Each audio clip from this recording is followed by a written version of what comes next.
Hey, this is Matt here, and if you clicked onto this video, chances are you're dealing with a lot of anxiety right now.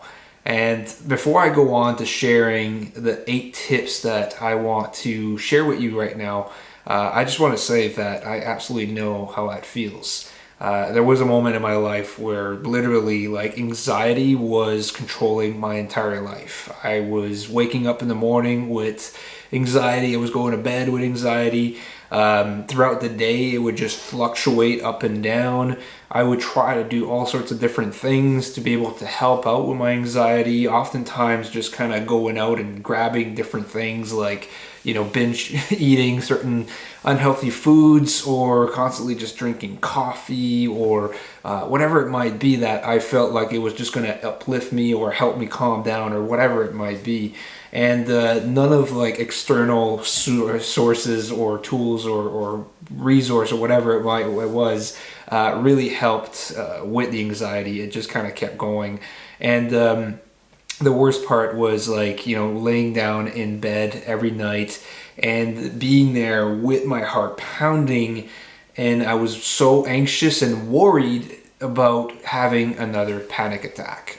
And so if this resonates with you, then what I want to do is I want to share with you 8 tips that you can start doing right now in order to help you reduce your anxiety and then live a happier life. So number one, I will say, and this is like probably the most impactful right now, is to first of all unsubscribe from all of the news. Like, let it go. Stop watching the news on TV. Unsubscribe from any news apps or any news social media feed. Even like email newsletters as well too. Unsubscribe, clean it out, like do a declutter basically of your life and of your mind.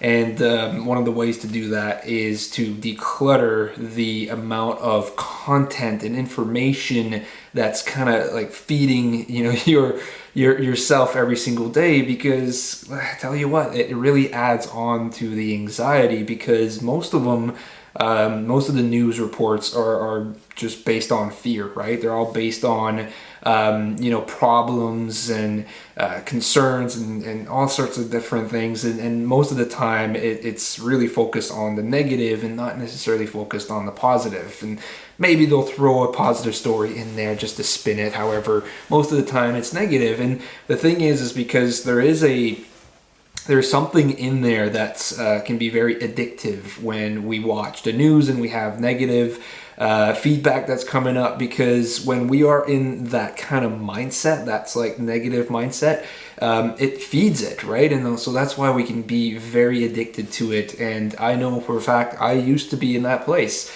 And until I decided to say, you know what, I am going to unsubscribe from all of this. It does not serve me in any way.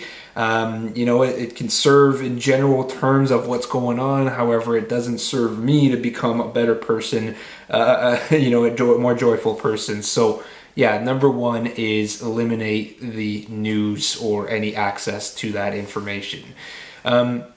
Number two is first as well too is let go of people that doesn't uplift you, that doesn't help you. Let go of the people that are really like pulling you down, because the one thing that I've learned is that the environment that we're in has a massive impact to how you behave, how you feel, how you show up in life. And so when you're surrounded with people that are constantly just bringing you down, or they're like constantly just talking about the news as well too, they're focused on the negative, and that they're not uplifting you, they're more often just kind of like draining your energy most of the time, then it's time to let them go. And don't let them go in a way that's saying, screw you, like I don't want you in my life anymore and you're no longer any good for me anymore. Just let them go gently, like slowly reduce the amount of time that you speak to them, respond to them, and give energy to and time to them. And right now, as a matter of fact, it's really good time to do that, because it's quite a lot more easier to do that than it is in general times. Number 3 is focus on learning instead of like binge watching TV, for example. I know for a fact for me, I used to binge watch a lot of movie, a lot of TV. Most often time I would do it every single night and do it for hours on end, or I would play video games as well too for videos for hours on end. And quite often, actually, like lately, I'm kind of falling into that as well too. And so what I am causing to do as a shift, and what I've done in the past, I know that has been really helpful in dealing with stress and anxiety, is to shift that. So instead of spending time binge watching TV, playing video games, use that time in order to learn. You know, go online, learn some new skills, learn some new, like, get some training. There's a bunch of videos that you can learn from on YouTube. You know, you could read a lot of books as well too. That's what I started doing. Like, there's definitely a lot of different books that help me with myself, with my emotional journey, and with my mindset and all that stuff. And a lot of it has helped me to deal with anxiety. So switching that with learning can really make a difference, because then it puts you in that position to, like, yeah, just add on the value, right? So it switches and makes the time that you would normally spend watching TV and feeling unproductive to making that productive and making that time useful for yourself and for your own growth. So that's number 3. Number 4 is spend time meditating.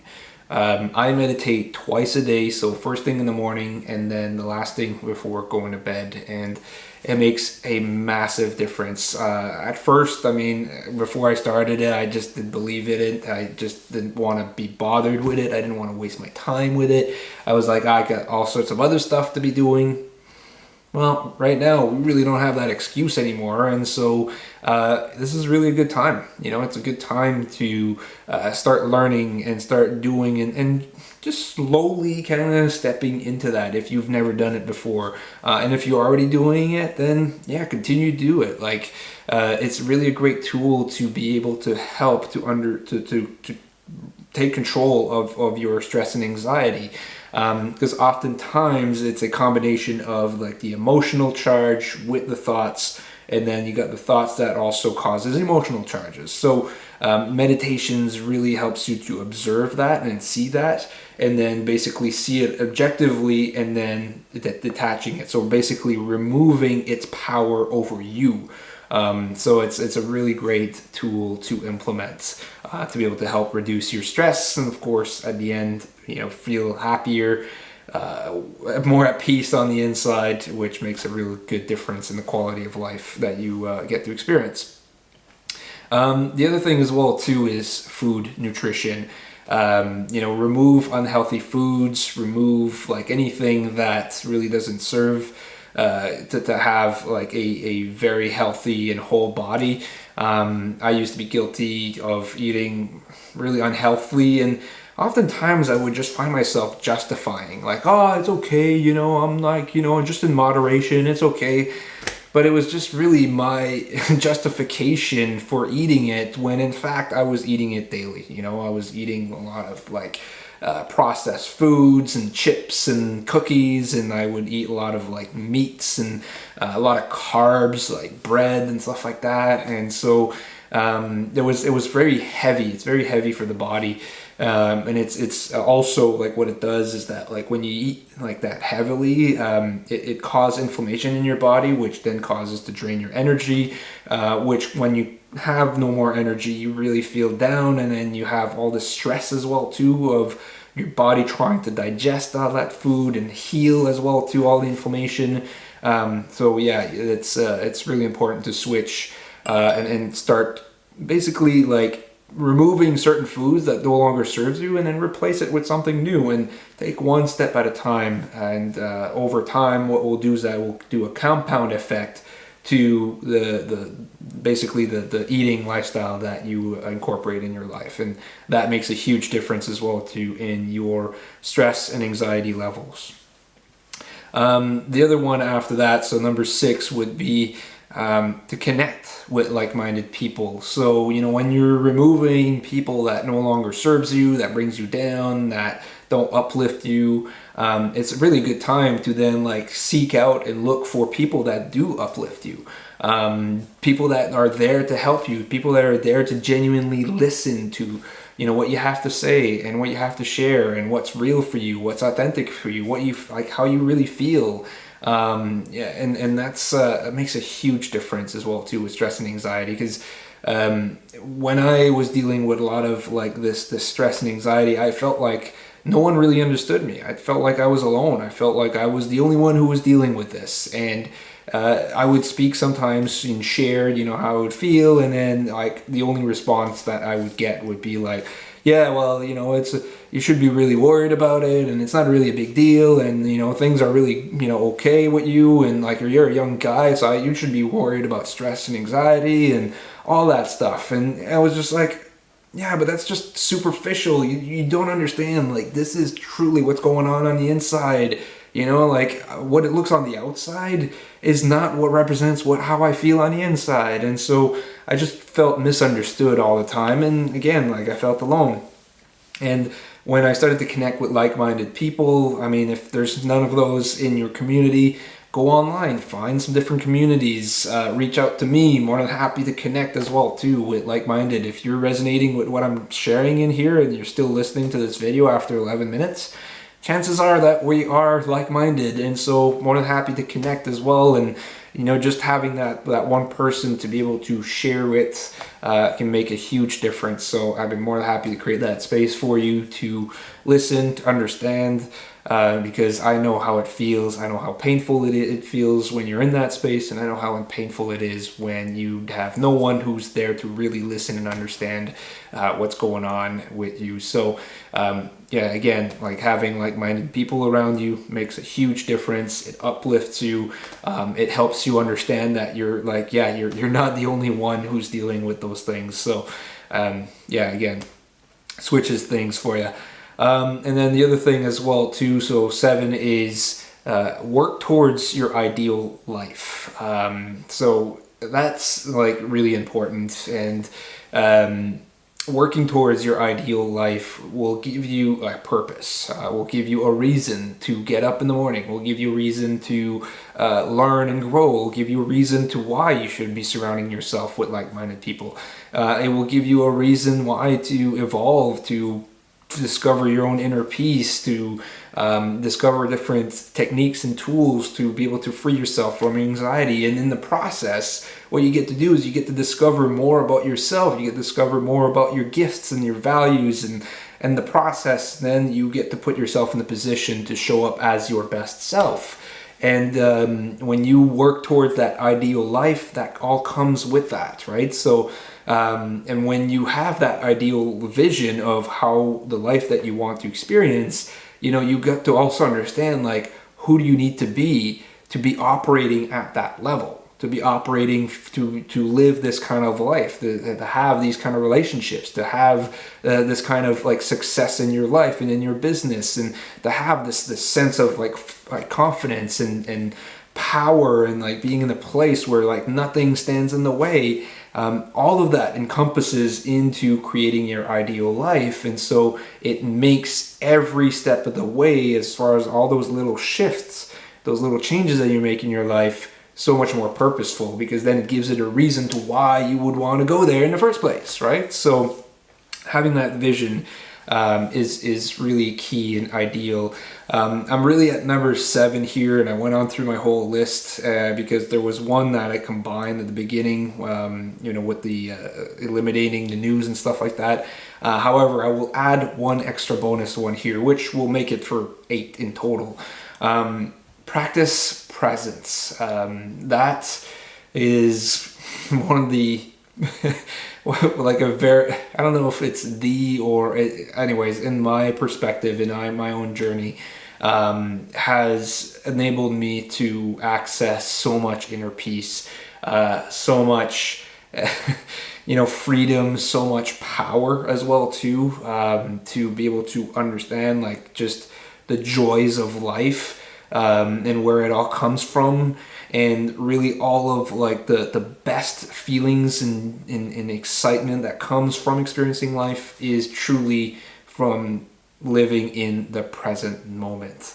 Because oftentimes anxiety and stress comes from trying to always relive the past. You know, like we're stuck in these like loops of like stories and situations and things that has happened in the past that we wish it was different, or that we could have said something different, or we could have done something different, or situations that we hated, that we like really, that hurted us, that made like caused us to have a lot of pain, and then like reliving those situations.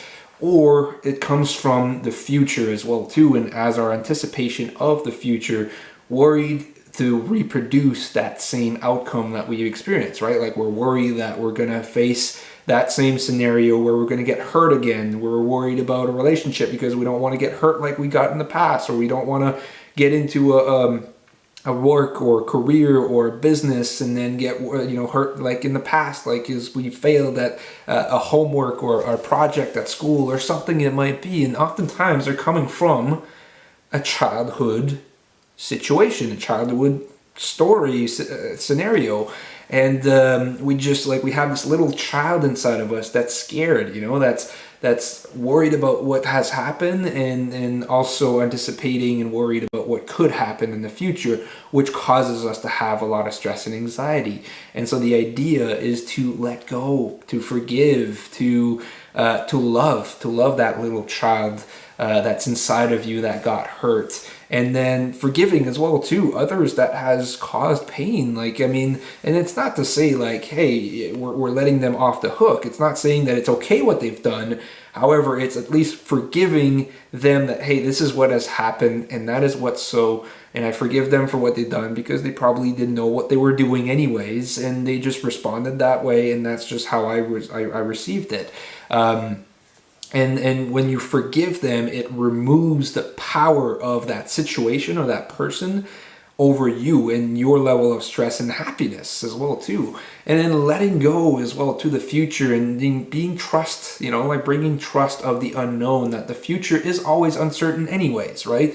Regardless of this uncertain situation that we're in, even in normal times, life is always uncertain. We could just living a normal life, and we could be driving on the way to work, and it's uncertain that something could happen. We could have an accident, or we could have something that happen at work as well too, or we could have something happen in our relationships, or have something happen in ourselves and in our own health as well too. We could just boom, all of a sudden something happens where we have health complications that's outside of this whole coronavirus pandemic, right? So I was just saying that life is always uncertain, right? And being trusting of that, and being okay with that, and being accepting of that, because that is really what reality is. So that's it for now. I believe that there's been a lot of different things that I shared in here. I know that it could be overwhelming as well too to take it all in. And so I would definitely suggest, like, if you are new to some of these techniques that I just shared, then pick one, just pick one, get started with that one. So if it's like, let's say meditation, for example, just like start small, right? Just pick one. So let's say, okay, I'm going to start with meditation, and I'm going to start implementing that over the next few weeks, over the next, 4 weeks or whatever, for a month. And starting small, like I'm going to download an app on my phone. I know like Calm was one that I used, and then you can start with that one. And then from there, you can like just do 10 minutes a day, and then get it started, get it going. And then once you like implemented this new habit, then you can like incorporate something else, right? So what I'm going to do is I'm going to list the different techniques that I've just spoke about here in this video in the description, so that way you can have a quick reference and go back to as well too, or refer back to, and then you can always listen in as well to the audio or the video of this again if you want to re-listen to the different parts that I shared. So with all that said, thank you. All the best on your own journey to releasing yourself from your stress and anxiety, so that way you can live with peace and happiness every single day. All right, thank you, and take care.